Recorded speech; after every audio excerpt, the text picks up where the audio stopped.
इथे दाखल झालेत. प्रचंड मोठ्या प्रमाणावरती इथे पत्रकारांची उपस्थिती आहे, कारण थोड्याच वेळात पत्रकार परिषदेमध्ये या भेटीबद्दल ते पत्रकारांशी संवाद साधणार आहेत. मनसे प्रमुख राज ठाकरे आणि मुख्यमंत्री देवेंद्र फडणवीस यांची वर्षा निवासस्थानी आज अचानक पाऊण तास चर्चा झाली. बेस्ट पतपेढीच्या निकालानंतर दोघांची भेट झाल्यामुळे अनेक तर्कवितर्क या संदर्भात लढवले जात आहेत. कालच्या बेस्ट पतपेढी निवडणुकीमध्ये ठाकरे बंधूंचा दारुण पराभव झाला होता. त्यांना एकही जागा जिंकता आली नाही आणि या निकालानंतर भाजपच्या नेत्यांनी ब्रँड ठाकरेंची प्रचंड खिल्ली उडवली होती, टीकेची झोडही उठवली होती.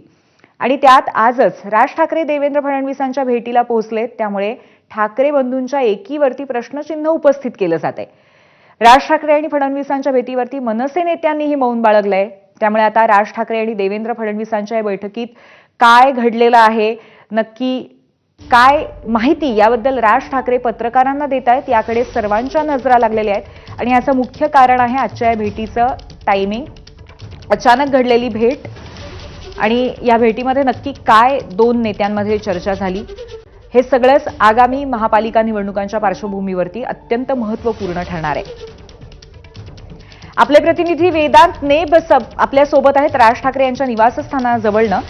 वेदांत, राज ठाकरे पोहोचलेले आहेत. साधारण किती वेळामध्ये पत्रकार परिषद सुरू होईल? आपण बघितलं अर्धा तास मुख्यमंत्री देवेंद्र फडणवीस आणि मनसे अध्यक्ष राज ठाकरे यांच्यात ही भेट झालेली आहे. अशी माहिती सूत्रांकडून कळते की यामध्ये मुख्यत्वे मुंबईतील काही प्रश्न होते, काही कोळी बांधवांचे प्रश्न होते, काही घरांचे प्रश्न होते आणि या प्रश्नासंदर्भात ही भेट राज ठाकरे यांनी मुख्यमंत्र्यांची घेतली. याआधी ही नियोजित भेट होती असंही कळतंय. आता या सगळ्या भेटी संदर्भात राज ठाकरे थोड्याच वेळात माध्यमांशी बोलतील. मात्र ज्या प्रकारे आपण बघितलं काल बेस्ट पतपेढी निवडणुकीचा निकाल आला आणि त्यानंतर राज ठाकरे हे देवेंद्र फडणवीस यांना भेटायला जातात. त्यामुळे राजकीय तर्कवितर्क या भेटीचे लावले जातात. मात्र नेमकं या भेटीमध्ये काय झालं, कारण अर्धा तास जी चर्चा झाली त्यामध्ये आपण बघितलं राज ठाकरे होते, मनसेचे नेते बाळा रामगावकर सुद्धा होते आणि यामुळेच या भेटीमध्ये काय झालं आणि देवेंद्र फडणवीसांसोबत कुठल्या बाबतीत राज ठाकरे यांनी चर्चा केली, या सगळ्या संदर्भात माहिती मनसे अध्यक्ष राज ठाकरे थोड्या वेळात देतील. थोड्या वेळात ते माध्यमांशी या सगळ्या संदर्भात चर्चा करतील. वेदांत, मनसेच्या बाजूने जर बघायचं झालं तर गेल्या काही दिवसांमध्ये पदाधिकाऱ्यांच्या बैठका असू देत किंवा उद्धव ठाकरे यांच्यासोबत राज ठाकरे यांनी एकत्र येणं असू देत, मुख्यमंत्र्यांसोबतच्या त्यांच्या भेटीगाठी असू देत, या सगळ्याबद्दलच नेत्यांनी मौन बाळगावं किंवा कार्यकर्त्यांनी संवाद साधू नये अशा पद्धतीचा इशारा दिल्याचं सुद्धा सातत्याने कळतंय. परंतु राज ठाकरे मात्र स्वतःहून पत्रकारांशी सातत्याने संवाद साधतायत आणि आपली बाजू कुठेतरी मांडतायत. ही सुद्धा एक महत्वाची गोष्ट आहे या सगळ्यामध्ये. नक्की कधी कधी आपण जर बघितलं तर आगामी महापालिका निवडणुकांच्या अनुषंगाने मनसे पक्ष आपली तयारी करत आहे.